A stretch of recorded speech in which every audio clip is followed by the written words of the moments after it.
we continue this 7-part series about fulfillment for parents. I've been sharing the 5 keystones for fulfillment. In this episode, I'll talk about keystone number 2. So, the second keystone of fulfillment is your inner knowing. This is how deeply you know yourself. Now, this is what you need to keep your soul fire burning, to stay on the path, to wake up excited every day. When I say inner knowing, I mean it's how deep and strong you're connected to your inner wisdom. You simply know yourself. You know what lights you up, you know what makes you fall, you know your preferences, you know your blind spots, you know what takes you out of your comfort zone, and you know what is a no-go zone.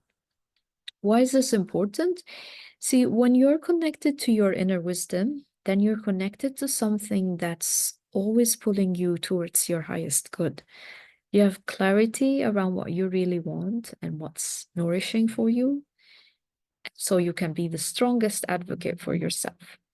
Now, if you don't know that, then you have no North Star, you have no map. You'll be following someone else's map, most likely, or you would just be stumbling along in the dark, letting life happen to you.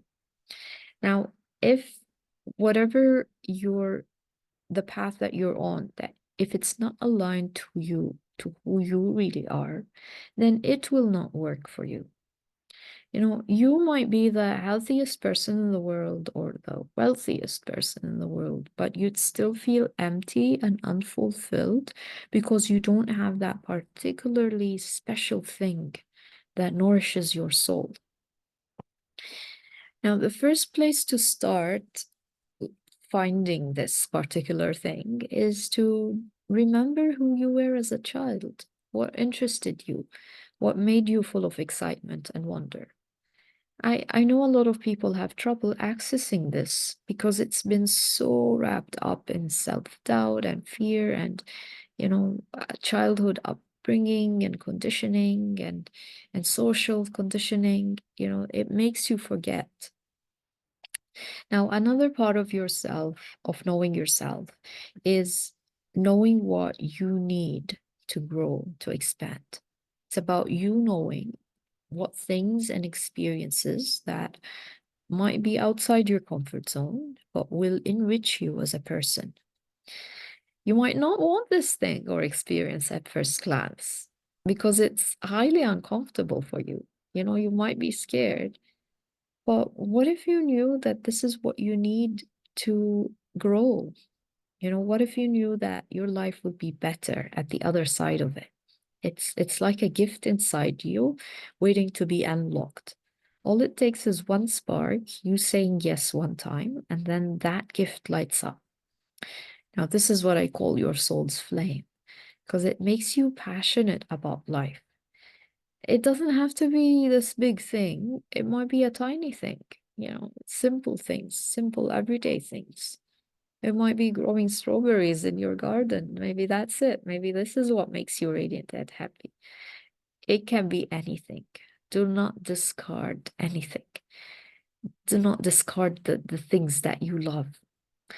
Now, kids would do much better with more radiant moms on the planet, don't you think? And another reason for you to look into knowing yourself is when you are authentically you, you show your kids that they can be authentically them. And this is, this is so important for your kids to show up as their authentic selves. Now, this is the biggest reason behind my mission as a teen soul coach. I work with kids and teens because I don't want them wasting their life on something that dulls their light. And I also help parents remember what nourishes their own soul so that they can be there fully for their kids. There are so many modalities out there to help you to get to know yourself better. Now, the best one, of course, is just you sitting with yourself and getting intimate with yourself. It's about, maybe you can use journaling or contemplating or just, keeping a diary. Um, it might involve you taking yourself out on dates, just you by yourself, and getting to know yourself better. I also use meditation and shamanic journeying. Um, I'll talk about this maybe in another episode, but it's just a way for me to access my inner child and the deep subconscious that I have inside me. And I am also a fan of other modalities. Uh, Modalities like astrology or human design, and of course the gene keys. Now, these modalities, they use the language of the archetypes. They're not here to put you in a box or to put you inside labels or to dictate who you are. Think of them more like starting points to get you thinking.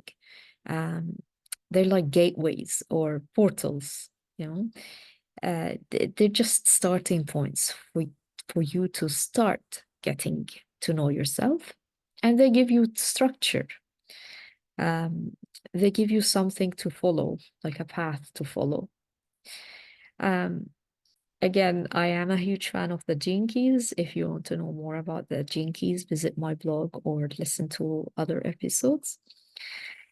And this concludes Fulfillment Keystone number 2. Watch the next episode for Fulfillment Keystone number 3.